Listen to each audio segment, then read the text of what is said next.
A special guest joins me for an 8 months of FUT Champs special. How do we rate it? How do we deal with it? How should it change next year? Plus, does scripting and player rot actually exist? Our verdict on the team of the week, informed impressions, and the return of Dynamite Discard. All that on this week's FUT Weekly.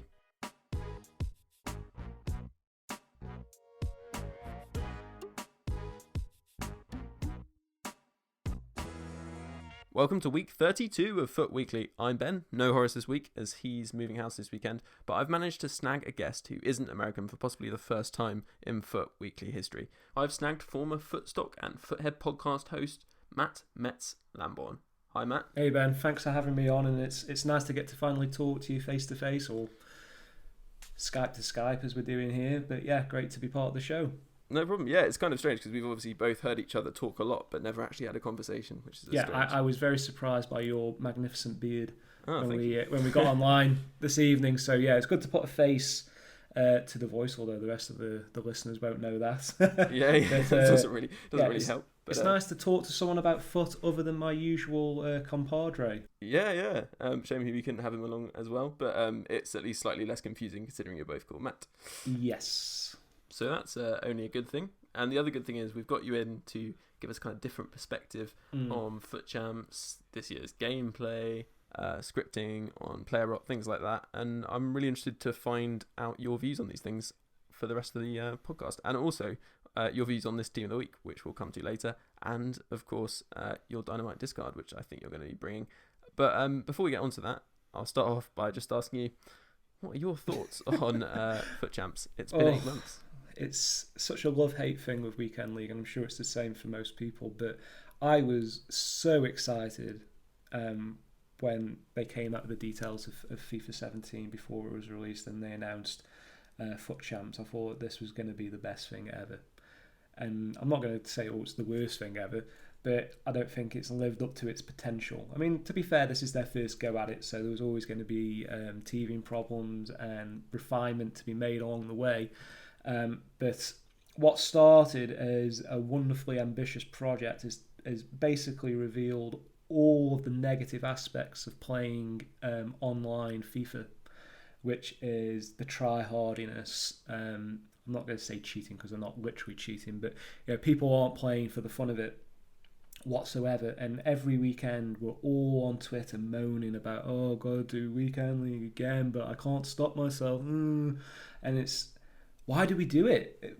It's quite clear we don't want to, but no one's prepared to give up the rewards of doing it. And fair play to EA. They've created an addiction amongst the community that makes people not want to stop playing it. But the negative impacts it's having on the player base, and people aren't going to do it forever. Maybe the novelty factor this year will see people through to the end. But if it's the same BS next year, it's not going to stick around, and you're just going to have like the top 100 FIFA players in the world playing it amongst themselves to win some cash, so they can put something on Twitch.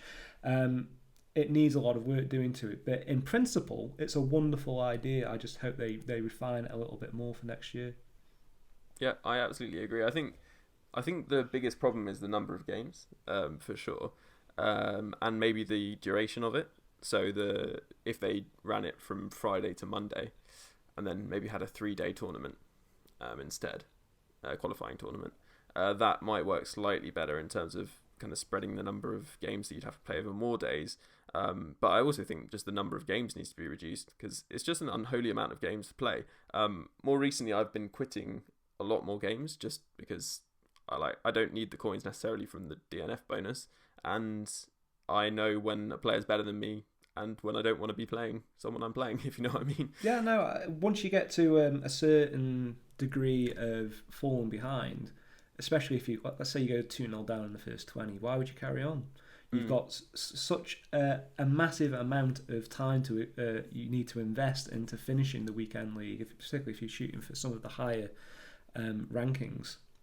And why would you sit there for another 20 minutes getting your arse handed to you when you already know what the outcome is? You might as well just quit. And that spoils the spirit of the game, but it's totally to your advantage to do it. Like you say, if you're playing high-level Weekend League stuff, you don't really care about the 500 coins you're giving away by DNFing. So you might as well just bounce out of it and get back into the next one before you get too angry to carry on. I mean, that's the biggest thing for success in weekend league, you have to be emotionally intelligent. Yeah. Know when you're losing control, know when you're getting angry, and being able to manage those emotional highs and lows that you get when you play. Because I'm sure even the coolest of the cucumbers out there who listen to Foot Weekly have gotten ragey with weekend league. We all have. Yeah. So if you're at a loss in the game, just bounce out and crack on. Otherwise, you're going to have to sit there through torment for God knows how long. People keeping the ball in the corner, pass it around at the back, just being arseholes. And that's unfortunately what the weekend league, the culture that it's bred, is it's turned everyone into dicks. There was already enough of them out there as it was, but now everyone they're playing it like they are Man United v Chelsea. There's so much on the line with every match. There's no fun in it. And most of us are never going to play in FUT Regional and play for real money. So the emphasis of the game and where it becomes a positive favours about 0.5% of the player base. Yeah, exactly. So it's like, I'm impressed that EA went down the route where they're trying to offer a really good competitive mode of FIFA and put some prize money out there, give something for people to aspire towards, which is great. But unfortunately, realistically, it's only going to favour the absolute smallest amount of people who actually play Ultimate Team. So they need to open it up more, whereby there's more incentive for everyone to play it on a regular basis, so it's not consuming so much of their lives. And they have to enjoy it, otherwise they're not going to stick around. Yeah. I mean, it was hard enough at the beginning of the season playing FUT Champs to get any soft games, or at least on a level playing field in terms of competitiveness. Now, there's probably most of the noobs have gone, because why would you put up with this crap every weekend? It's far too much stress and no enjoyment out. So it's the super elite, the super competitive remain, which guarantees that most of your matches are going to be a hardcore grind and a sweat fest, and it needs to change. I mean, basically the only way I've had been able to kind of continue to play it is because the team I built, well, actually kind of still have, is ridiculously kind of strong. I recently started using the 4-1-2-1-2-2, which everyone uses, the narrow formation. I absolutely hate narrow formations in every FIFA. I've avoided them like the plague, which is just evidence that weekend league pushes you into doing things which you don't want to do. And so with this formation, what I've done is basically put so I had striker Ronaldo and the SBC El Shaarawy up front, and basically use them like wingers. So I set drift wide on both of them, so they kind of pull out, and then I've got Rui Costa in the centre, who kind of links everything up for chemistry as well, and then just quite a solid team behind with, if I can, I get a 4-star skiller on the left or the right, to kind of almost mimic wingers again in those positions.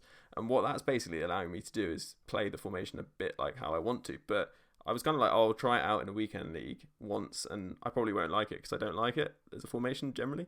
And then if it works, I'll carry on with it. But it worked so effectively, and it's just horrible to see. But you basically can just sit back and absorb the pressure and then counter so easily. And with those players, and I'm kind of decent at beating a player if I need to. So that kind of meant that it was such an easy thing to do, even though really I wasn't playing my best FIFA, if you like. It wasn't, although it was competitively the best thing I could do, it wasn't enjoyable.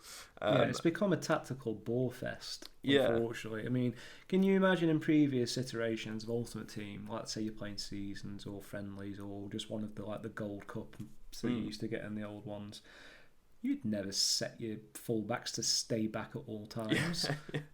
Never do that, but you have to in weekend league. So you're making tweaks that aren't necessarily favouring the way that you would like to play FIFA.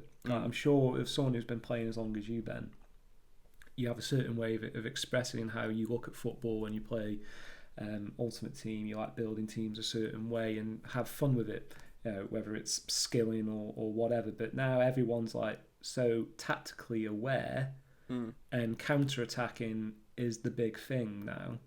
And where's the fun in that? Yeah. I mean, did you end up changing your kind of style of play a bit over the course of the year, do you think? Or did you manage to kind of hold your guns? The thing with Weekend League in particular, and we were advocates of this when we were doing the Futhead show and on FUTStock, is it's all well and good to go in there with a plan, but something's always going to happen in a game, and you have to be open to changing the way you play during the match on the fly.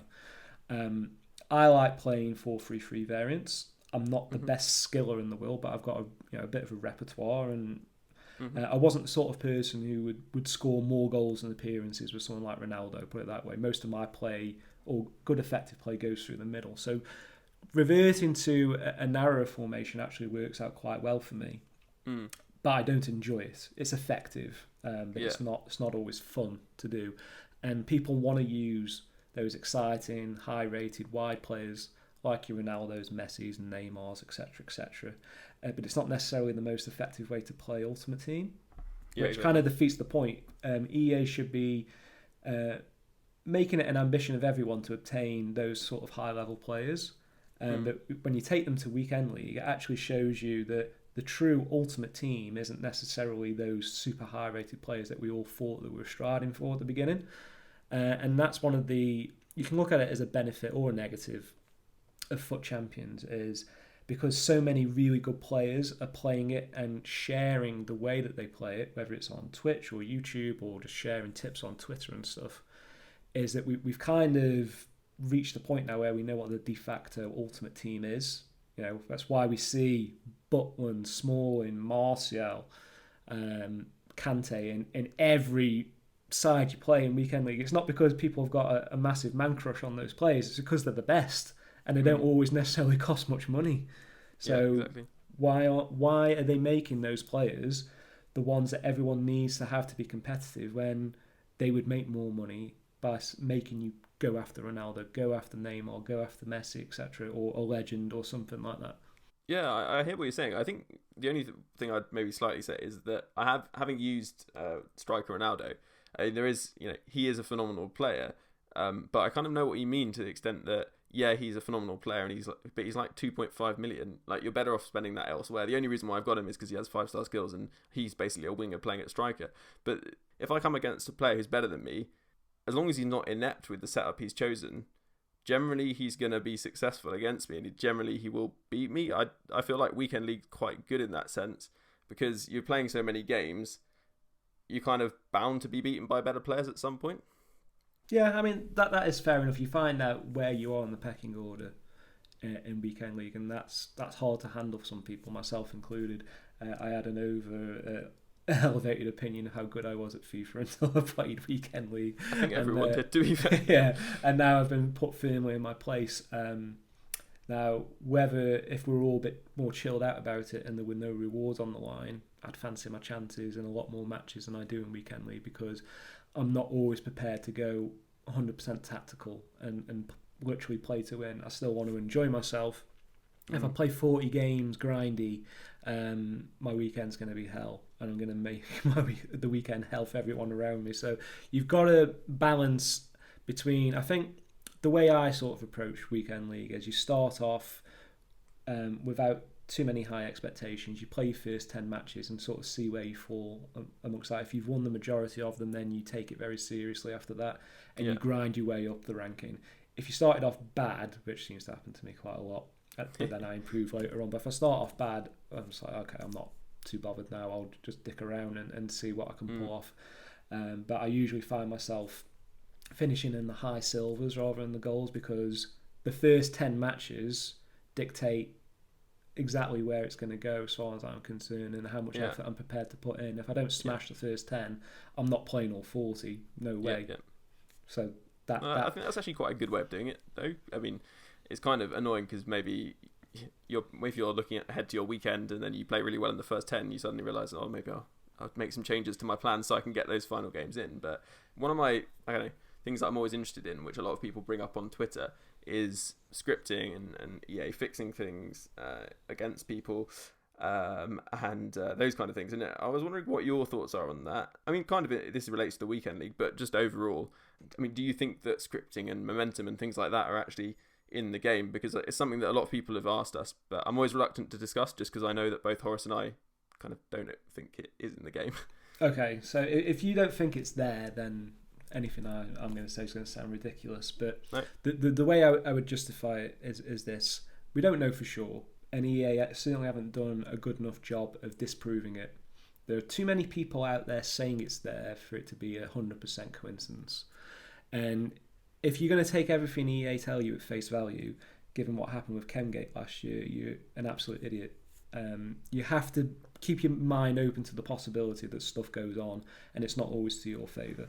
Yeah, I mean, the only thing I'd say with Chemgate is that it felt like that was something that was kind of broken in the sense that they accidentally did something wrong and therefore players didn't work well. Yeah, no, I agree that they weren't trying to screw people over. It was obviously an accident. But that might be the case that, well, stuff that we would describe as scripting or some sort of advantage given to certain players, perhaps it's not... What's the best way of putting this? That it's been in previous versions and they think that they've done everything they can to get rid of it, but haven't, or they're just flat out deceiving us. Now, if you're a maker of a game that churns over as much money as Ultimate Team does, and you're a new player that comes into Ultimate Team, you're going to get your arse handed to you, whether it's due to lack of team quality or just lack of skill and experience. How does a company like EA keep those players active and involved in the ecosystem? They have to give them a way to be competitive. So let's say, as a comparative example to another massive online game, something like Call of Duty. You get kill streaks, which basically guarantees you kills, you get your little buzz and you stay in the game, even if you're getting your arse handed to you generally, but there's enough coming back your way to keep you interested. Yeah.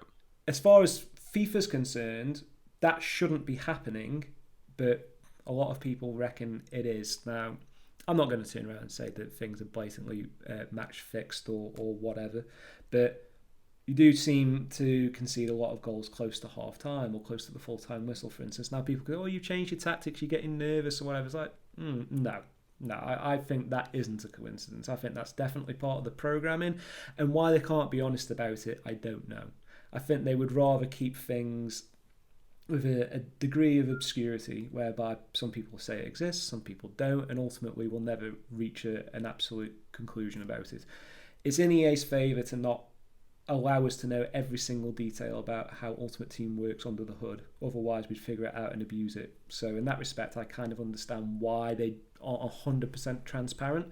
There's just too much coincidence and too many people complain about it for us all to be super paranoid. We were all paranoid about chemistry, and we turned out to be right last year. Yeah, I mean, that's true. The chemistry thing I absolutely can't argue with. I think it was terrible, and the fact that they managed to sweep it under the carpet is, I don't know, I think it deserved way more attention than it got. But in terms of sort of momentum and scripting and things, I do feel like I've played a lot of games this year, and I've played a lot of very close games, a lot of games where perhaps I felt I should have won and I didn't. But I just can't help but go back to the thought that there is, of course, this random number generation in the game because it's meant to be a simulator of football. So everything is slightly kind of randomized to an extent, unfortunately. But it's the same way that a football game, things happen and they're kind of random and you can't really kind of, the ball deflects in a certain way. And unfortunately, that's just what's happened. And so in a lot of games, I do feel like maybe someone else might blame it on momentum or scripting or whatever, but actually, you play a game of a few games down the line and the same thing happens the other way around. It might be that you might say that actually this is a proof that it shouldn't be an esport because it's not down to player skill to an extent, but really those top players can manage 40 wins out of 40 on a regular basis in the weekend league. So there is the argument that actually it is random number generation, but you can control it if you're very good. You can influence it, but I think what you said about it being an esport is nail on the head. It's not refined enough to be an esport. There's too much variance in every single match. You can do the same thing over and over again and get so many different outcomes. And if you're trying to promote it as an esport, there needs to be a degree of consistency. Now, we know weird things happen in real life football. This isn't real life football. This is a video game. There has to be a slight degree of this variance going on to keep every match from being repetitive. I kind of understand that. But when there's so many BS moments, particularly in competitive FIFA, whereby keeper obviously should have saved that but didn't. Oh, he's gone near post on his weak foot and still scored. Why does that happen? Why is Butland better than Neuer, etc., etc. There's so many weird little things in the game, and it's just like, if they're trying to promote this as an esport, under the hood it needs to be a lot better than it currently is. And I think the most important thing is when you compare Ultimate Team to regular FIFA, the gameplay's a million years behind. It didn't used to be this way. It used to be the other way around, if anything. When I first started playing Ultimate Team back in like 2009, Ultimate Team was the better game mode to play. It was more exciting, more enjoyable. Now it's gone the other way, whereby if you want to play a good game of football, go and play an exhibition game with Man United v Arsenal or something. The gameplay is gotten to such a point now on Ultimate Team. It's so sluggish. The connections are often terrible through no fault of the players who are actually playing it. Whether it's because they've got pack promotions going on, the servers are getting hammered, but particularly if you're playing high-level competitive play, it needs to be a lot better than that. At the moment, I don't think they're servicing the competitive element of FIFA enough. But like we said at the beginning, this is the first year of FUT Champs. Things weren't always going to go 100% well. But I think if you kind of look at it and remove yourself from the situation, the way I would look at FIFA 17 was basically a giant beta for competitive FIFA. It's like, we're going to have a go at this. Let's bolt it onto Ultimate Team and see how it goes. So we've got like a half-made competitive game here. They'll figure out the problems of it and hopefully address them in FIFA 18. But I think for this one, we're basically we're paying the privilege through packs and stuff for being beta testers of a competitive mode over the course of a 12-month period. That's how I look at FUT Champs in general. Okay. Well, does that suggest you think that they would change it dramatically so your average man on the street, if you like, can't play it next year? Or... No, I mean, the people aren't happy with it at every level, whether it's Joe Average, your casual gamer, or the elite of the elite moan about some of the stuff that goes on in this. Yeah, I do think that's interesting. I think the amount of moaning, and I know they talk to these guys in esports a lot. It seems that EA are very interested to know what they're saying because they're so keen to push into this world. I do think they're going to have a lot of influence. There's been a few high-profile things that have happened in games over the course of these big tournaments that EA have put on that have been slightly embarrassing, goalkeeper errors and things like that, which have decided games. So I do think that what you're saying there is true, that there may be some significant changes under the hood to make the game slightly less random next year. But my biggest criticism of esports, I don't know how much you sort of agree on this, but you look at these competitive sort of matches and there are a few that are interesting, but generally they're very, very boring. I mean, there's a lot of passing around at the back. There's a lot. It's all counter-attack based. It's not, you get the odd interesting game, but it's not really high quality stuff. I mean, they're playing the game engine very well, but they're not playing FIFA very well. Do you see what I mean? Yeah, I totally understand what you're saying. It's not a spectator sport at this point. There's just not enough entertainment value there. FIFA is a boring game to watch when it's been played competitive. I could watch you play Horace, and I bet you two would have a laugh and have loads more fun than watching Gorilla versus Castro or something, because they would be so determined to get the win regardless of how they got it. They take a 1-0, if it's one shot on goal, and I've given up 70% of the possession, but I get that one counter attack with Jamie Vardy or someone like that. That's satisfaction there, because all they play for is the win. Yeah, everyone likes winning. Everyone hates it when they lose, but what's the point of winning if it's always boring unless you're playing at that top level where there's loads of money involved? They can't market the esports side of FIFA, whether it's Ultimate Team or like the FIFA Interactive World Cup or whatever it is, on winning is everything at any cost. If it's not fun to watch, no one's going to watch your programs, no one's going to come to your events, no one's going to play in the events, and this esports thing will be dead in the ground before it even gets going. It's very interesting, and you wonder how much of this is it's on BT Sport, I think, or ESPN, and it's on various channels, but how much of this is those companies actually paying for it, or is it EA pushing it onto them, paying them to show it almost to raise the profile? It's kind of interesting to see. Yeah, I mean, I'm sure EA would have to subsidise a lot of it. I mean, they'll certainly be paying for the production of it, and then a TV company is going to buy the rights to show it, so they get some good advertising revenue off the back of it. But I don't think any TV company in the world worth their salt is going to pay a company like EA to make a program around competitive FIFA because it's just so dull. Yeah. Yeah, I mean, that being said, the viewing figures haven't been terrible, so that's one thing. But whether the reasons for that are because they've managed to cleverly involve plenty of people who are high profile within the sort of FIFA community in that, I'm sure that's kind of helped with their viewing figures. And it'll be interesting to see, how the game changes, I suppose, next year.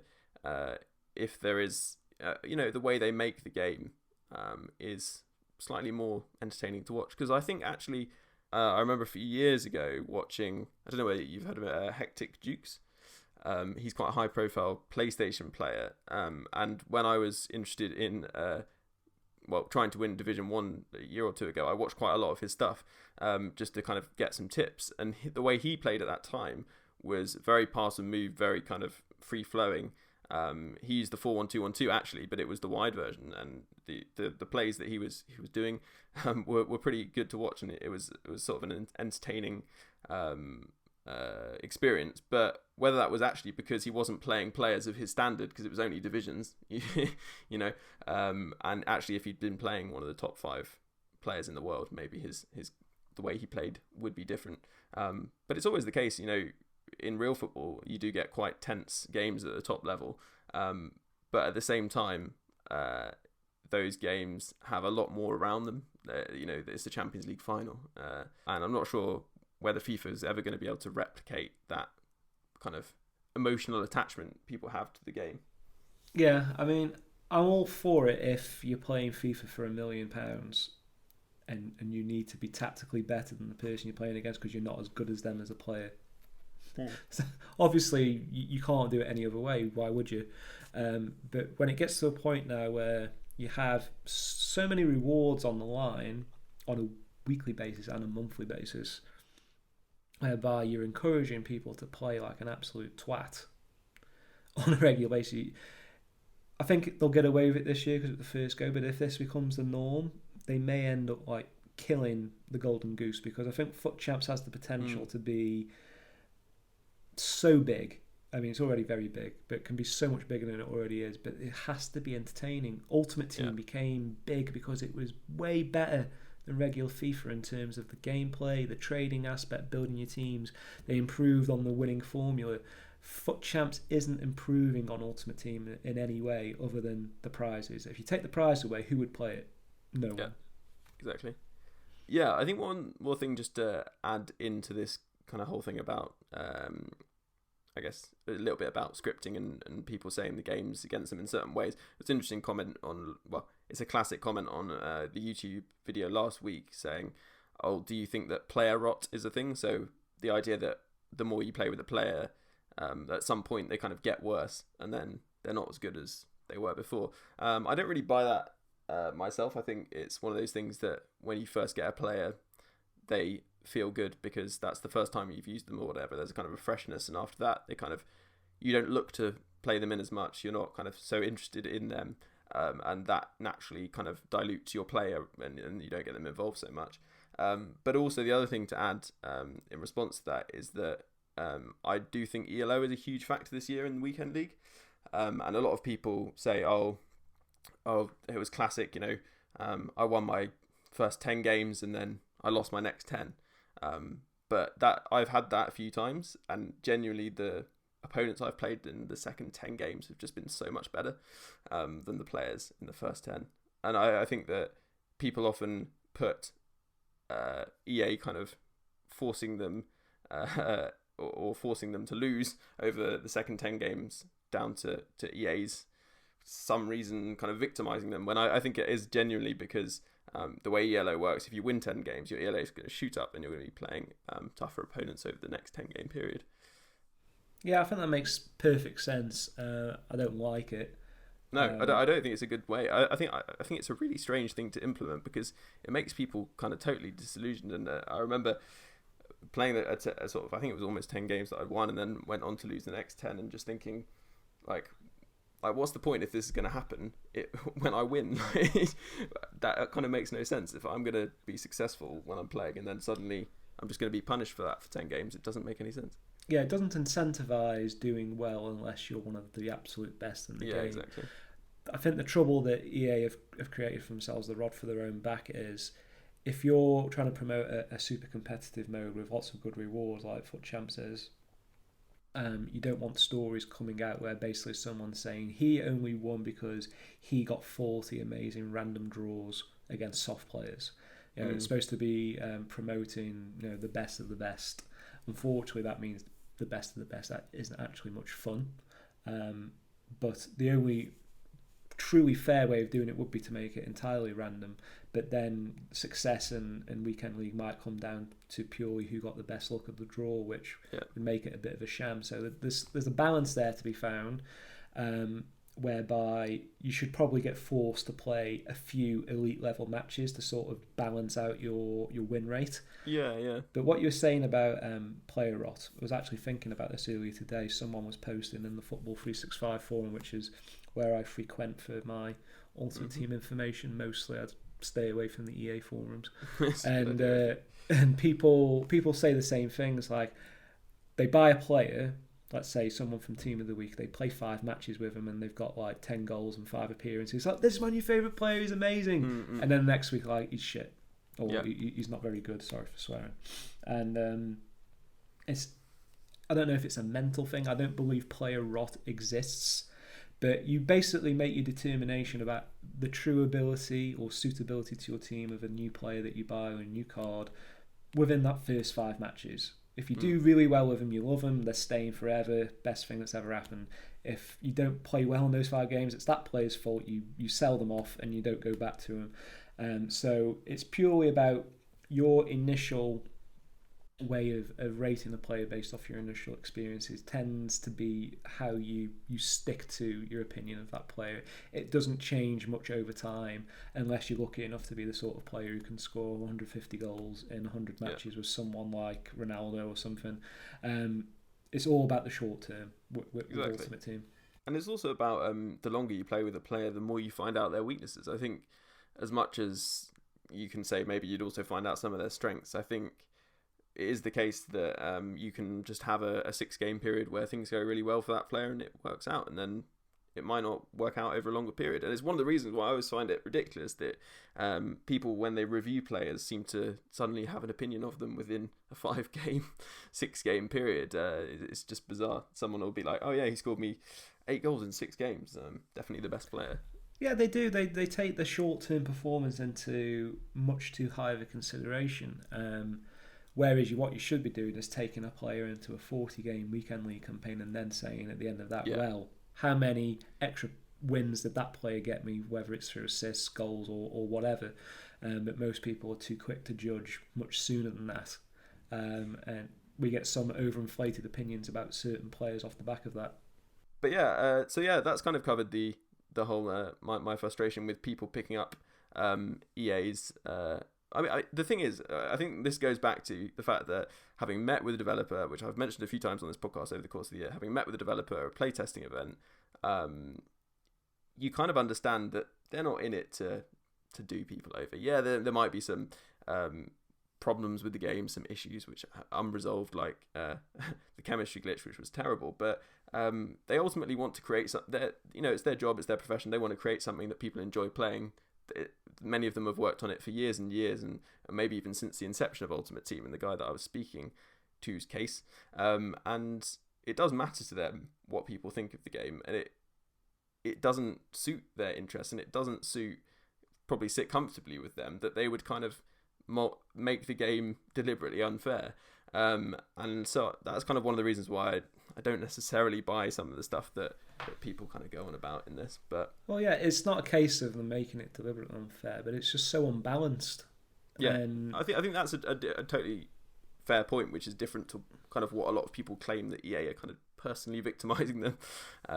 Okay, so moving on to sort of debating this year's weekend league and all the wonderful stuff that comes with that. What do you think about next year in terms of the weekend league and perhaps in terms of the more competitive side of FIFA generally? And I guess maybe what else is going to be on offer, because I think the offering, and I think you probably agree, the offering hasn't been fantastic for your casual player this year. No, it's not been the best. I think with FUT Champs, I've got a little list here. I'll go through it step by step of things that I think can be made better and would be an easy win in FUT Champs. So I think we're almost everyone's at the same consensus that it's too time consuming. Mm-hmm. So I think you got to bring the amount of total games down. 40. It probably sounded okay when they planned it. I thought it was okay when they planned it. I thought, yeah, I can do 40 games. I'll just watch football and play like for 6 hours a day, no problem. It's too much, particularly at the beginning when you were struggling to get matches because of your club date when your club was established, etc. It just took far too long. So my suggestion would be to bring down the total amount of games to something like 25, or if they're going to keep it at 40 or something close to that, extend the weekend league into a week-long league. Why are we bothering having qualification? We do need some softer opponents in there to make it more fun. So why can't everyone just play the FUT Champs? Let's stop calling it weekend league. Let's just have it week to week, Monday to Sunday, and then it resets on the following Monday, and just go from there. And then everyone has more than enough time to play whatever amount of games is attainable for them, and we get more fresh players into the system. So instead of having these grindy matches where we're playing against these tactically astute players over and over again, there's people who are just going to hop in for a few games and just see what happens, and the games are a bit more fun, a bit more fresh. And what do you think about how would that work in terms of qualifying? Because let's say you've been automatically qualified for a while, you go away, so you're not qualified. I guess you'd then just, during the week, including that Saturday and Sunday, you'd get yourself qualified, and then you'd be entered into the next week's full week of... You've got either two options. Yeah. Either no qualification whatsoever, everyone's just in, it's just a week-long league, week to week, blah, blah, blah. Or we have it Monday to Sunday, until you've qualified. So let's play your first 5 games, or like you're playing qualification tournament, so you need to win 4 in a row, and then when you've won 4 in a row, you're in, and then you start getting ranked for weekend league or week-long league, whatever you want to call it. So those would be the two options I'd have there. I think because of the state that the current gameplay situation with weekend league, whereas we're saying all the matches are boring and grindy, they should just scrap qualification, because for some people it's too hard to qualify. Not everyone can win 4 games in a row, so let's just scrap it. Let's just have a week-long league every week, all year round, and get everybody involved instead of just a smaller percentage of the database, because qualification's a bit of a sham, really. I mean, if you're an astute player, you qualify once through a tournament, and if you're playing on a regular basis, you're going to be in there every week anyway. So the fact that we need more people playing FUT Champs, and we do need some softer opponents to make it more fun, who are just playing for the fun of it and not necessarily to crack elite or gold free or whatever, it would freshen up the game a lot and make it a lot better, I think. Yeah, I completely agree with that. And I think the only thing I'd say about that is that I'm not sure. I think it would slightly defeat the point if everyone was allowed to enter, though. I wonder whether there'd need to be almost 2 tiers or something, because, or unless they just really heavily used ELO to to make sure that the sort of top end of players were getting matched up against the higher end players. But then on the other hand, I would much rather play easier opponents. So maybe that's not. Don't get me wrong. I don't want to play against potatoes every match, but I also don't want to play 40 matches of absolute superstar quality opponents who are really good with tactics and just playing the same 11 players over and over again. I think another thing is that they need to make the criteria a lot more open, or no, perhaps it's even too open as it currently stands, but they need to introduce more criteria for your team. So instead of just having gold, whatever you want, throw in some silver requirements, players from certain countries, etc., to get people to use more of the database. I mean, it's boring that we're playing. Last year, my biggest gripe with FIFA was that in FUT Draft, you're playing against the La Liga team every time. It became La Liga Draft, it was dull. This year, it's BPL Weekend League. Over and over again, and I won't repeat the same players I've just talked about, but you know who I mean. So why aren't we putting more requirements in for people to use players from certain leagues, certain countries, certain ratings, whether it's bronze or silvers? I mean, the biggest crime of FIFA over the last few years, certainly not exclusive to FIFA 17, is that they haven't done enough to involve the bronze and silver database. They're almost pointless. Yeah, I absolutely agree. I mean, we've got these most consistent squads coming out, silver and bronze. How many people are going to be using those players except for the odd qualification tournament? I mean, that's... Yeah, exactly. There were people who who'd be happy to get them are people who probably support the teams that those players are from. Otherwise, why would you go for them? There's much better for the same price out there. Yeah, I think I'd just like to see just even towards the end of this game, maybe a silver weekend league, a bronze weekend league. I would love that. That would make my year. Because I think it'd be great. I mean, and at that stage, I don't think there's any qualifying for any of these big competitive tournaments that EA are doing. So I would have thought they could get away with doing that for a few weekends. Not to mention some of my silver players would be worth a bomb, which would be quite fun. Why shouldn't they be? I mean, they're way rarer than golden form, so why shouldn't they be worth more money? But there's no use for them. But I've always said for a very long time that the most fun I've had playing Ultimate Team over the years is with silver teams. Bronze, it's a little bit all over the place because the players just aren't good enough a lot of the time. But silver, you can still get a decent level of player, but you'll see different teams and different abilities you use, players that you wouldn't normally get to use in the database. Like one of my favourite players in all of FIFA history was, I think it was FIFA 12. There was a silver Andy Carroll in form. Godlike. I mean, it was probably in the particular year of FIFA where heading was OP, so my opinion might be a little bit all over the place there. It was incredible.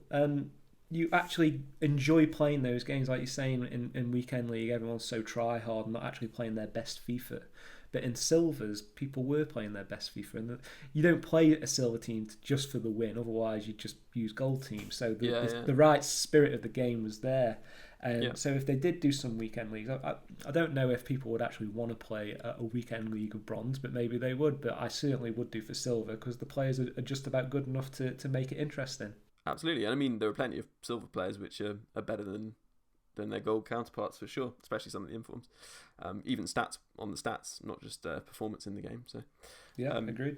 It would be pretty interesting. But yeah, I suppose that's definitely something that we'd like to see for sure next year. More of that, if possible. And I think that there's an argument maybe there should just be your traditional bronze, silver, and gold tournaments as we had before, but that they would have much more interesting rewards. Now, coins, packs, just play Weekend League if you want those. I'm kind of thinking along the lines of maybe some unique bronze, silver, gold items. I mean, ideally, obviously, just bronze and silver because that's all we're talking about here. And that could potentially make those modes more easy to find games, which I think was one of the problems that plagued those cups back in the day. So I'd quite like to see that and just kind of encourage people to do them. People would hopefully see the bronze and silver teams are a lot of fun, and it would kind of make things a little bit more interesting and give something for the more casual player to get up to and get hold of some more interesting cards as well. Yeah, couldn't agree more. So that's one for the wish list for sure. And actually, a question from Neil Martin at Maverick7578. He asked us both whether we think we should, EA should improve the prizes for seasons. So maybe get packs out of seasons or strips, sort of to bring it up to Weekend League kind of quality. I think the answer to that is clearly yes. One of the troubles that they have with making FUT Champs so attractive is that it kind of detracts from the desirability of playing anything other than FUT Champs. Yeah. So I totally endorse them doing more and better rewards for playing seasons. I think you should get something really good for winning D1. The rest you just get your coin bonuses along the way. But they should perhaps give you some sort of reward for participation. I mean, the biggest problem that any online game will have is how do you keep players playing all year long, keep them interested, keep them engaged, I think is the buzz term that marketeers would like to use. So if you're only getting the best rewards from playing FUT Champs, why would you play anything other than FUT Champs? So yeah, give more rewards for participation in general in seasons. Give them a big spanking reward for winning D1 rather than just a special kit, because that's boring. And yeah, what they should also do with FUT Champs is flatten out the rewards a little bit more. One of my gripes and something that they can easily improve on for next year, and I think everyone would appreciate this, is what is the point in giving all these amazing rewards to people who get, let's say, the top tier elite rankings when they're already obviously got the best teams or they're the best at the game. They don't need all of those players that they get. So obviously they should get some sort of great reward, but I think the reward should be more based on participation and not necessarily just your end result, because only the best of the best can get elite. Yeah. Which just means you're making the rich richer, and the gap between the people who are aspiring to be good at the game and those who are already fantastic at it is widening every week. And effectively, once you hit a certain level of ability and you're playing FUT Champs on a regular basis, why would you ever spend any money on packs? So you're not making money off of those players anymore. So I think smoothing out all the prizes so more of the player base get a share of it, I think will improve things in the long run, because you already have real money prizes for the best of the best. They don't need a team full of red cards every month. It's kind of pointless rewarding them with that. Yeah, I think it'd be great if they increased the number of monthlies. Like, I know they did do a change to the monthly rewards, so they sort of split it so that you got different numbers of cards for each tier, rather than just getting a certain number for gold, a certain number for silver, a certain number for elite, etc. So it'd be great to see, more of those cards handed out, them being a bit more generous with them, because they are untradeable after all. And also the other thing is that, trust me, I got elite last month, and you don't get particularly good cards anyway. No. So just you're not guaranteed anything. Exactly. In fact, I think I had about 2 usable cards in the whole 12 players. So. And most of them were 81 rated as well. So I think just being a bit more generous with untradables wouldn't go amiss. But of course, they need people to open packs, so that they're not going to be too generous. But yeah, I think one other thing that I've heard people moan about is that, and this would be such an easy fix for them to improve FIFA 18, is if you're into Weekend League, you play it every week, and you take your monthly rating very seriously. So any time where real life interferes and you have to go and do something else causes quite a lot of pain, put it that way. So one thing I'd like to see them do is implement a ranking holiday, let's say for 1 week out of the year, whereby you can say, right, for that week, my rating won't change due to lack of participation. It will make an average based on the other 3 weeks of that month and rank you accordingly. So not taking that week into consideration. So if you disappear for a week with your family and you can't play FIFA, you're not stressing about it, and you can just get on with your FUT Champs as you normally would do. If you're the type of person who sods off to Dubai a few times per year, or tough luck, but at least you've got 1 week whereby, let's say, if you're really getting close to elite and oh god, I've got to go on holiday, I'm not going to make it, that's screwed me. I can just set myself to being away for that week, and I know it'll just rank me based on the other 3 weeks that I've played, and it'll even it out. That would be really, really helpful, actually. I think it'd be a pretty popular addition to the game, so hopefully EA can sort that out for next year if they're listening. And on that note, I think it's time to take a break, after which we'll be back with the Team of the Week, a Legend, and Dynamite Discard. A quick reminder that you can follow us at FUT Weekly Pod on Twitter, or you can follow Matt at LamboMatt on Twitter, or you can do both.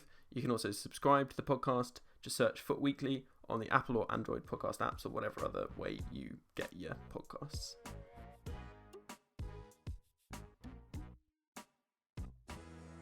So, welcome back. Did you enjoy your little break there? Oh yeah, I desperately needed it, because we had a right good rant about FUT Champs there. Let's talk about something a bit more fun, shall we? Bit of Team of the Week action. Yeah.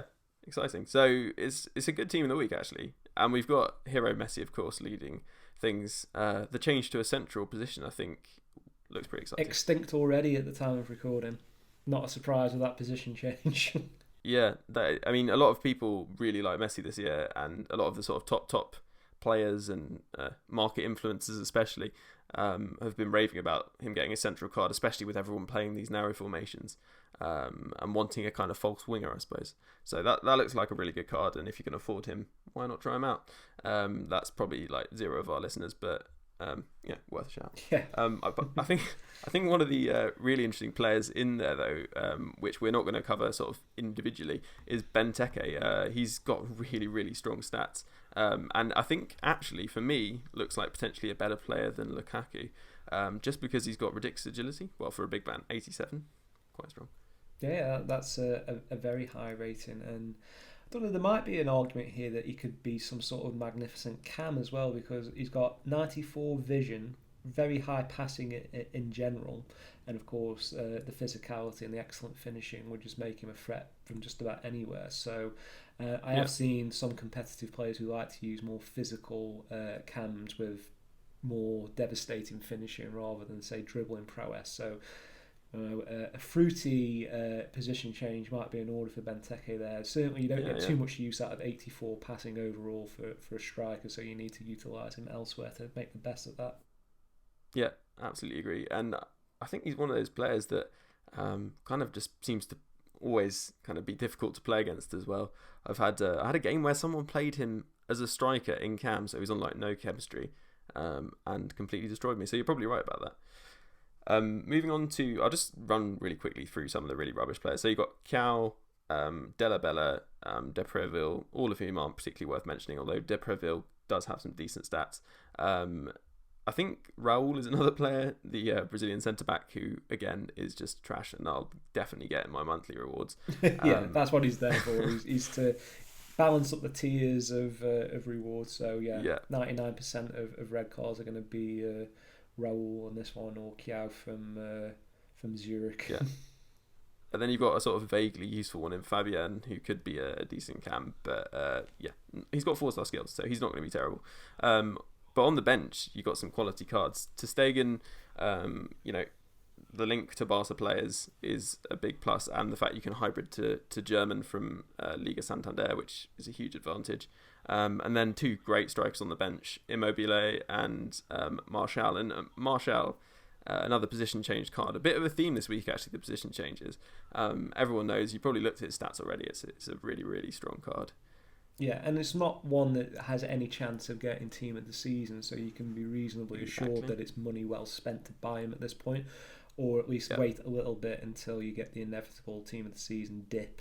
But overall, he's not going to get a better card than that this season. Yep. He's already one of the most devastating players on the game, so if you invest in Martial, you're not likely to get stung, or at least less likely to get stung than most of the players in the team of the week. And also the fact that so many people again play these formations without wingers, it's a really good position change. And the same can be said for a player I'm going to discuss in a minute, Balde Dio Keita. But yeah, Immobile, again, a great player. Horace actually used him extensively and is a really big fan. I think he's the kind of 3-star skill version of Icardi, but maybe without the weak foot. So looks like a really strong player. You've got Cruz, who just, again, doesn't look great. And then Jimenez, another position change card, looks very strong, 88 defense, 87 physical, but is kind of ruined by this position change rather than it being an advantage. Well, yeah, this is one that I would like to discuss in a little bit more detail, purely because as a centre-back, he'd be tremendously good value. No one's going to play this card at right-back. But that doesn't mean you shouldn't buy him, because for a player of his ability, he's already quite cheap, and he's only going to get cheaper for the next week or so before his value slowly starts to rise. But I think this is one that you can invest in, given that you're probably going to need Atletico players, high-rated players, special cards and stuff for SBCs that are going to be around team of the season. But purely if you just wanted to play this guy in defence, okay, stick him on 7 chem, not terribly a terrible dip to have a right-back playing at CB. You're not losing much there in terms of the stats that get shaved off through chemistry. But just as, for instance, if you were to put Shadow on him, you get a very nice boost now. I'm just going to adjust that to 7 chem to see what it comes out as. But using the tool on Footbin for RPP, which tells you what their stats equate to in terms of how good they play in a certain position, 85 Jimenez with Shadow suddenly becomes a 92 centre-back. Absolutely phenomenal. He gets a nice pace upgrade to the high 70s. All his defensive stats were already really strong. End up going into the high 90s. So if you can get him for around 25k, either as one to keep for yourself or something to sit on as an investment, I think you'll win either way. And that's one I'm going to try and pick up a few of to see what happens a bit later on. But I think that would be a good one to pick up on the cheap. And also, if you're, I don't know, you might for some reason want to do a team which you switch to 3 at the back in game, and then maybe you'd end up just switching him straight to centre back from right back, and you get the full, I guess, complement of stats. Yeah, that's another good way of doing it. Yeah, and actually another point about him is that he's actually the previous example of this was Torres, Informed Torres, when he first came out, I think it's about 25, 30k, maybe even less. I picked up a load of him, and slowly they started to disappear off the market as they were submitted for the Torres SBC. And this Jimenez card is exactly the same situation. So he's very cheap now. He's 24k. There are a lot of him on the market, but as over time people start to complete that Suarez SBC, it's likely that he'll rise, because your sort of next option, if you like, is in excess. I think the player, I can't remember who it is, it's probably still Torres actually. I think he's around 80k. Yeah, so you had Torres, you had Gamiero, Carrasco, yes, one of his earlier informs, were all tremendously good value if you got onto them early. So I would suggest, as you're saying, Ben, that people will invest in it now and be a little bit patient with it, because once the squad builders start cottoning onto it, then this one is going to go through the roof. And not just for your La Liga squad builder, but there's obviously going to be special squad builders for team of the season. He's going to be really useful, I think. So that's a really key pick, and get him soon while he's still in packs, because as he starts to disappear, as you say, he's going to go up. And also, he's one of those players that the amount that's on the market is going to reduce over time. So he's only going to be a decent investment, I reckon. Yep, scarcer and scarcer as we go. Exactly. And so the only other sort of players to note, Ganso, ridiculously slow, but actually is really good in game. I don't know whether you've used him. Yeah, we had him as one of our novelty players on FUTStock at the beginning of the season, and Matt Aguilera sweared by his regular one. I think he's just been a bit hipster, to be honest, but I really like the look of this card. Now, his knees are made of biscuits, so he can't run, unfortunately. 37 pace basically says, don't move me. But he does have incredible skills as a pivot player, so whether it's a stationary cam in the centre line or as a CF, the passing and vision on this is absolutely incredible, and I'm sure you can get a few decent long range pings with him as well. Sevilla is a really interesting club this year in Ultimate Team, because like you say, we're moving into this favour for central line formations now, whether it's 4-2-3-1 or one of those type of variants, and Sevilla have loads of really good players for those systems who've got an inform. So you've got Nzonzi, you've got Jovetic, Ben Yedder, Ganzo, I'm sure I'm missing some as well. So if you like to play that way, picking up these Sevilla ones has been good business. And again, Ganzo's cheap, he's around the 20 odd K mark. Will probably slip a little bit further before rising again later. But if you're the type of person who's not great at like smashing people on the counter or taking people on, and you like slow build up play with excellent vision, can like lockpick a pass for a goal, Ganzo is the type of player that you desperately want in your team. Without a doubt. Just don't try and run with him.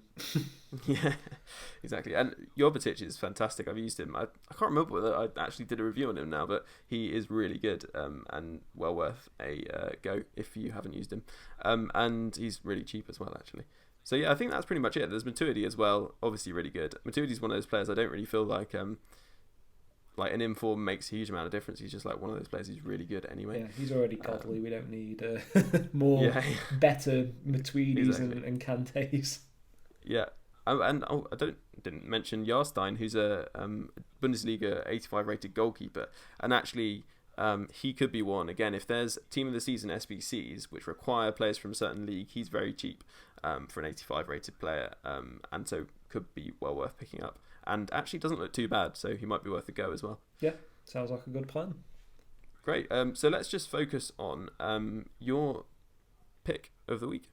Yeah. Can I call it a novelty player of the week? Is that okay on this show? Yeah, it's all right. Are you sure you don't have the copyright still? Matt Aguilera is going to be on to us. Yeah, just it's probably, take a cut. It's probably expired. But anyway, so yeah, the player that I'd like to talk about, it's a little bit on the premium side, and I know when we're trying to help out our listeners, we try and focus a little bit more on affordability, really. But I'm looking at the 89 rated Bonucci that's got into this team of the week, and people will probably say, I'm not spending 300 plus K on a centre back. What in the hell are you talking about? And obviously he's got all the stats to be an excellent centre back, no problem whatsoever with that.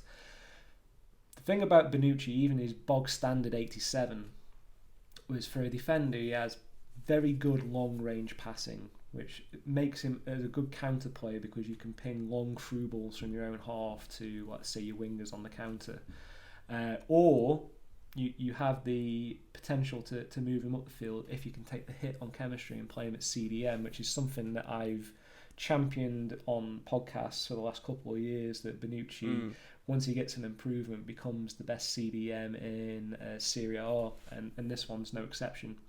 If we take a slightly modified version of him into consideration, I've applied Powerhouse, which is probably an underutilised chemistry card. Most people go for Shadow or Hunter a lot of the time, but this particular one basically boosts out to the max all of his passing skills and his defensive skills, so he's almost 99 for both of them and all the key areas. So if you put Powerhouse on him, short passing goes up to 96, long passing to 99. It's just absolutely grotesque. Wow. Vision of 90. And then always defensive stuff like 99, sliding tackle, standing tackle, interception. So you try and get a through ball past this guy at CDM, it's not going to happen. And he's 89 rated off the card stats, but with Powerhouse Supply becomes a 94 rated CDM. That is incredible. So if you're a fan of the David Luiz type player, a player who can bring the ball out of the back but with good strength, and better work rates, actually. Yes, so that is a very good point as well. That's something I hadn't picked up on. So, yeah, Ben doing the great research there. Well done. But yeah, I'm a big fan of this card. Even the normal ones serve me well for most of the season. I wouldn't say he's necessarily the best player from a FUT Champs perspective. You'd probably be better going for Chiellini and the Barzagli from Movember probably are the best sort of pairing as a two at the back. But if you get this upgrade and stick him at CDM, I think it would absolutely crush both offensively and defensively. He's got everything. So if you're looking for something to splash out a decent premium on, let's face it, but I think this is one that it's gonna be one that I would refer to as an end game card. It's not something that you're gonna buy with the possibility of trading in later. It's one you're probably going to put in your best team till the end of the game now.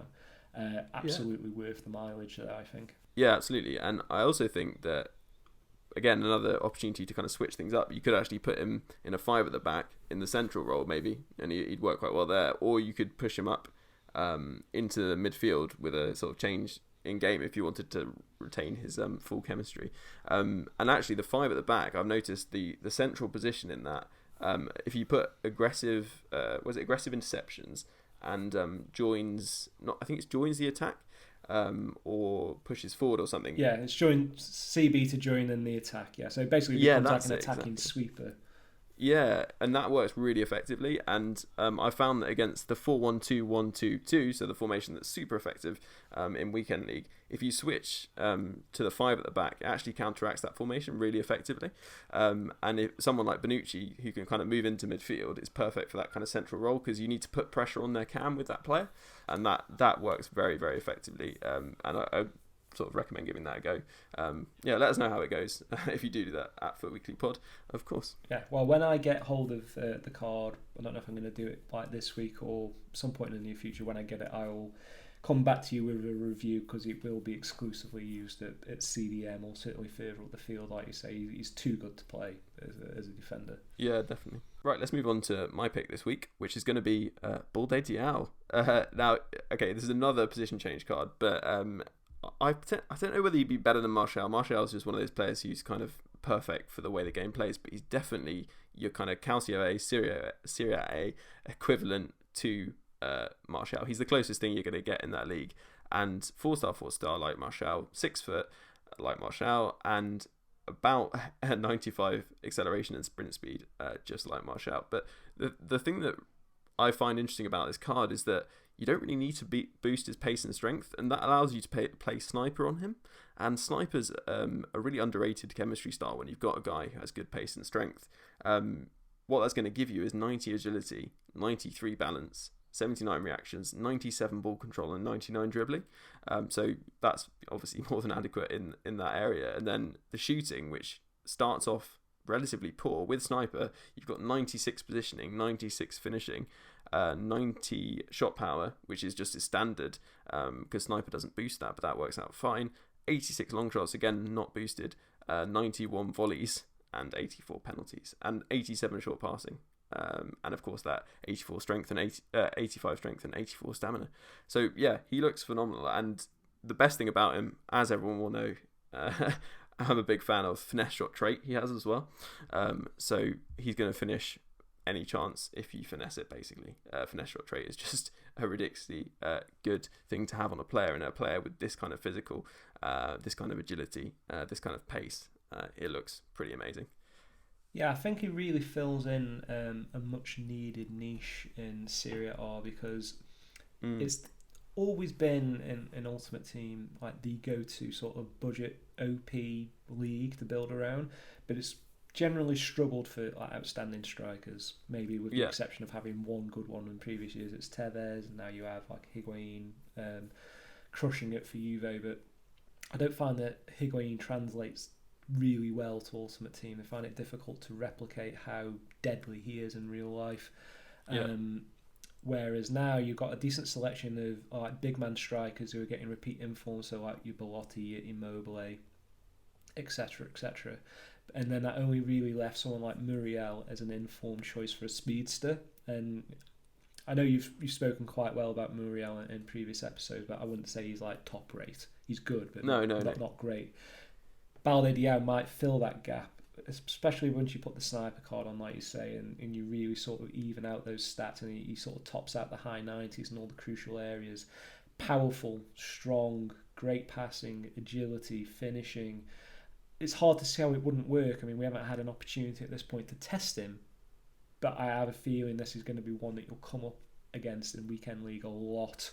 And like you say, even if you don't want to use him as a striker, if you employ him as a cam in one of these more central line formations like a 4-2-3-1, he's obviously going to work really well in that respect as well, especially if you bring him in off the left and use finesse to try and shoot with. I think that would work great. So, and he's not expensive for a player of that ability. I mean, he's not super high rated at 85, but I don't tend to really look at the overall rating. I like breaking down individual stats, and this guy's got the lot, really. I fail to see how he's going to struggle to not be super effective. So I look forward to trying that one out and reporting back on how useful he is. Yeah. Let us know. And I think I'm going to pick him up as well. I hope he drops a bit more, maybe. I don't know. I'm sure he'll kind of retain his value because he's just going to be such an effective player. But on the other hand, I think he is one of those players that it could go either way. I worry that he's every now and again you get that player that you're expecting to be fantastic from the stats, has that kind of physical and acceleration, and he might just disappoint, but we'll have to see. Yeah, and one other useful thing about him as well is someone would perhaps look at the nationality and go, Senegalese, it's not terribly useful, but you will get a Serie A to Premier League link to Idrissa at Everton and Mane. And of course, everyone went crazy for that Moussa Sow from the Super League who got special informs and stuff. So there is an ability to link him to some useful players there if you're not strictly Serie A team building. Yeah, absolutely agree. Perfect. That's great. So let's move on to Actually, we're going to bring back a previously much loved feature, Dynamite Discard, especially for you. So who have you got for us, Matt? Yeah, so one thing that I've heard people complain about over the season is, let's say, the effectiveness of Kante is kind of spoiled things a little bit for a lot of people who don't want to use BPL. And people have looked for equivalent players in the other big leagues like Serie A and La Liga, and they're struggling for options. Now, this player doesn't have an inform, but he has had an improved card, and this is a great solution for someone who needs that aggressive, tenacious midfielder with a little bit of ability in Serie A. And the player I'm referring to is Roque Mesa, who doesn't look terribly exciting. I will grant you that. His improved version is only 82, but the reason why this becomes such an interesting card is he's not as well rounded as Kante in general. You're not going to be pinging 30-yard screamers with him, but as far as doing that shutting down job in midfield and really containing the aggression, the guy's got all the sort of critical skills that you need. High work rates, very high stamina at 93, but also that all-important 93 aggression factor, 92 balance, so you can't knock him off the ball, and is a tidy passer with 86 short passing and decent standing tackling skills. So if you're the type of person who gets fed up of coming up against Kante, or you would like to have a Kante-esque player in your La Liga team, I would have a look at Roque Mesa. He plays for Las Palmas, and is definitely a discard. You're not going to pay more than like 400 or 500 coins for him, but will be super effective. Perhaps not offensively like Kante is, but definitely defensively he will get the job done. Yeah. And just as an alternative to him, I won't go into too much detail because I'm only allowed to pick one player. But if you wanted a Serie A equivalent, you need to have a look at Alan at Napoli. Yeah, he is phenomenal. He is CM by default, but you can play him CM or CDM. It's not an issue. And he was basically a carbon copy of the original Kante card from this season. Not quite as good as the improved version, but the stats were so similar, yet Kante was costing a small fortune at the start. No one wanted to know about Alan, who you could get for 600 coins pretty much from day one, and was just as good in terms of going forward and being that dogged, pain in the arse midfield presence. So... yeah, without a doubt. You need a Kante for a different league. Either of those would suit you really well. Yeah, I'd strongly recommend recently I used Alan with Anchor. And yeah, he's really, really good. So I'm actually going to talk now quickly about a player I think I briefly mentioned last week, but I kind of want to talk about him a bit more because he feels quite appropriate at this current point in the game. We're going into Team of the Season, of course, and prices have dipped dramatically. Dipped and as dripped. you'd expect. Yeah, they've definitely dripped and they've dropped badly as well. And I think we're seeing prices on Legends which I feel are slightly too low. The player I'm going to talk about is a centre-back, and he's played for some top Italian clubs, and he's the Italian centre-back, Fabio Cannavaro. Cannavaro's pairing in my team is with Koulibaly, and he complements him really effectively because Koulibaly is this sort of big lump of a centre-back who's okay on the ball, but doesn't have the kind of agility that Cannavaro has. He has 81 agility and 82 balance, both of which are really good, and he has 89 reactions as well. He's got 87 strength, so you can actually just put Shadow on him. And with Shadow, he gets 84 acceleration and 87 sprint speed. His entire defensive kind of stats completely maxed out apart from interceptions at 98, and he's a 92 rated centre-back according to FUTBin. On top of that, he's got ridiculous jumping, even though he is kind of short at 5'9". So he's got 93 jumping, and he just feels really, really, really good on a one-on-one situation. Is really hard to dribble because of his low centre of gravity, and his agility allows him to move to either side really quickly. And he's only 165k, which is verging on discard for a legend when you bear in mind that a legend discards at about 105k or something. So, I mean, you're not going to lose much if he does drop, and I can only see some legends, useful legends, going up because you need them to link between players. If you're building a team of the season team across leagues, then someone like Cannavaro could be crucial in allowing you to get in a different player and perhaps a cheaper player, so you feel it's worth paying out for Cannavaro. But yeah, he's a really good, effective player, and he is short, but I honestly didn't find that a problem. So if he's the kind of player you want, then I'd use him. But you do need a bigger, tougher centre-back alongside him, I think. And he does have that high defensive work rate and low attacking as well. So, yeah. It is a great time to go legend shopping. And I think it would only be sensible to assume that EA will do some sort of crazy squad building challenge for Team of the Season that might require you to dump a legend. So even if you just picked up one that's close to 100k, you've got players like Cannavaro, Vitor Bahia, Inzaghi, Vieri. List goes on. There's lots of them hovering around that 100k discard mark right now because everyone's selling up for Team of the Season. So if it's a player that you just fancy having a go with because you kind of like that player, it's a great time to try it. And I'm just having a look at some of the legends I've used this season and the prices on them now. I remember closer to the beginning of the season, I saved up for the entire first month or so of the season in terms of trading to buy Crespo for like 800k. He's now 260. Akocha's 192. That's absolutely incredible. Yeah, such a steal. He's a really good player and very effective in weekend league. So I think, yeah, if you've ever been put off trying a legend because of the price, now is a great time to sort of dip in there, and I wouldn't be surprised if some of them turn out to be good long-term investments, because once the Team of the Season buzz is over, those prices will definitely start to recover because people just covet those players because of who they are, not necessarily their ability. Everyone's got some sort of nostalgia towards a lot of those players, so they tend to, Yeah. to value them a lot higher than they would be otherwise. So yeah, definitely worth having a look. And there'll at be a lot those. of people who've panic sold players that they know they're going to use again come team of the season, who they think they want to get back into their team. You know, players like, as you were saying, maybe they really enjoyed Okocha, they need him to hybrid some players, or they actually, you know, are a huge fan of a certain legend, and they only sold him just because they knew they were going to lose coins on him. Come team of the season, these kind of people are going to be buying those players back. I mean, you might not see a huge bump, as you say, around team of the season, but certainly after that, I think you could well be right. We'll see a bit of a rise. Yeah, that's what usually happens. They tend to plummet around team of the season time, and then once we've gotten over the buzz of that, you've got that sort of dormant period in between team of the season and the start of the next year, and those legends really start to recover then. So yeah, I wouldn't be surprised if you spent 100k or so on a couple of those, that they end up being closer to like 200 or 300 in a few weeks' time. Yeah, perfect. I think that's a good note to end things on. Great to have you, Matt. Really, really nice to have you back in the FUT podcasting game. Yeah, it's been a lot of fun. Anytime I can help you out, just let me know. But yeah, it was really good to talk to you then.